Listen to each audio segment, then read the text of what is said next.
very warm welcome to you, AJ. Thank you, Hannah. Well, let's just start with what the world could look like in about 20 to 30 years and what some of the sectors are doing right now to prepare for that world. I think the world's going to look very different. I think that the age of fossil fuels are definitely over. I think that many companies are preparing, as we're seeing in South Africa at the moment, the rush towards renewable energy.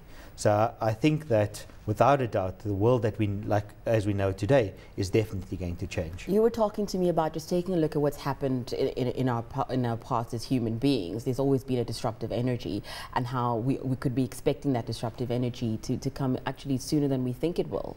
I think history's taught us that the world is dotted with disruptive technologies. So in the 17 and 1800s, one saw the exploitation of whales for their blubber oil, which was used to provide lighting in kerosene lamps and so forth. And likewise, when Thomas Edison invents the light bulb, we see the global shift away from whaling towards Thomas Edison's light bulb.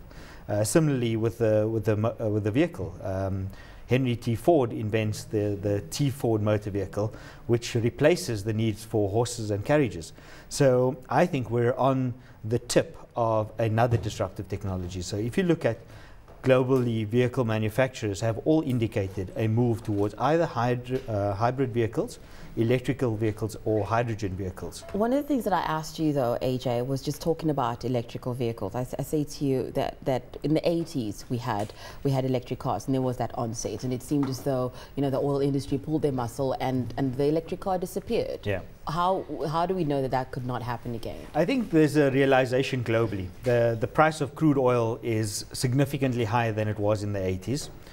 Which is a first factor which will force consumers to look at alternative energy sources for moving goods and services.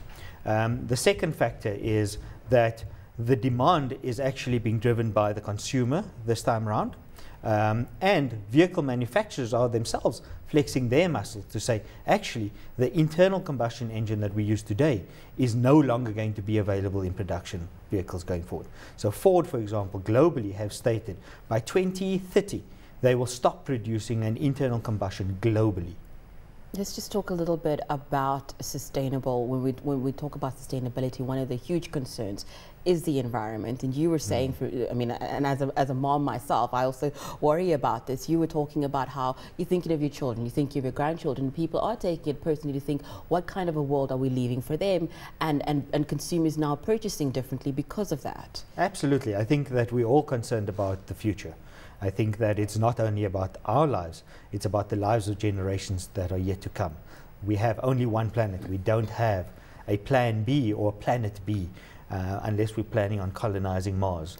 The reality of the situation is that in the next 20, 30, 40 years, consumers will make significantly different choices than they did historically. So let's talk about a company like Sasol. As I said at the top of the program, we are going to be talking about a company like Sasol because they are looking for alternative energies right now. If we're talking about fracking in the Karoo, for instance, they're wanting to be involved in that project. So do you think that a company like Sasol and other resource companies are factoring in their share price, are factoring in this new world that you're talking about? Absolutely. I think Sasol has been at the frontier of sort of renewable energy and alternative energies. So there is definitely a recognition amongst big corporates out there that the world as we know it is changing, that they have to adapt their strategies and look at how energy will be provided. So Sasol last year created Sasol New Energy, and Sasol New Energy is in the throes of looking at alternative technologies from concentrated solar all the way through to photovoltaics. Let's talk a little bit about these new reserves that are coming in. When you talk about alternative energies, uranium has taken a lot of the spotlight. If we look at Canada, there's the whole issue of that sand oil that we were talking about. That is an alternative energy to what we're using right now. So we're having these new discoveries, but they're almost sort of like a different version of what we have right now. Sure, it's no different to Sasol's technology, where you can take liquid gas and convert it to liquid fuels, or coal and convert it to liquid fuels. The fact of the matter is that if the demand doesn't exist for the product that you produce, what's the sense of having all the shale gas in the Karoo or in Canada for that matter? The fact of the matter is that anybody investing in these technologies and opportunities have to look at whether in the next 20 to 30 to 50 years, whether the demand for those products will be as high as they are right now. Now, one of the things that you were saying is that capital is a huge driver of how the markets react.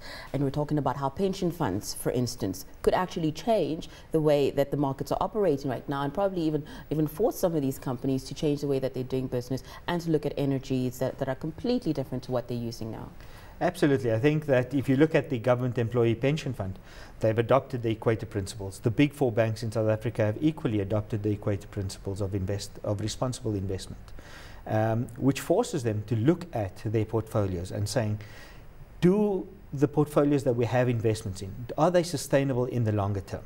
So if you're looking at Sasol as an example, if Sasol hadn't gone and started Sasol New Energy, you would seriously question your investment in the longer term in a company like Sasol. Are big funders thinking that as well? Absolutely. I think that if you look at the IDC's biggest growth area is in the green energy fund. So they've set aside 25 billion rand over the next 5 years.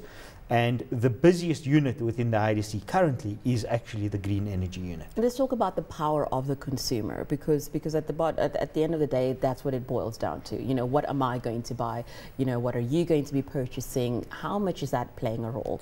I think it'll play a significantly greater role in the next 5 years. I think that consumers are becoming far more aware of, and you're seeing it in terms of Woolworths, for example, on their packaging, insisting to market how much of that packaging material is made from renewable sources, etc., and how much of it can be recycled again.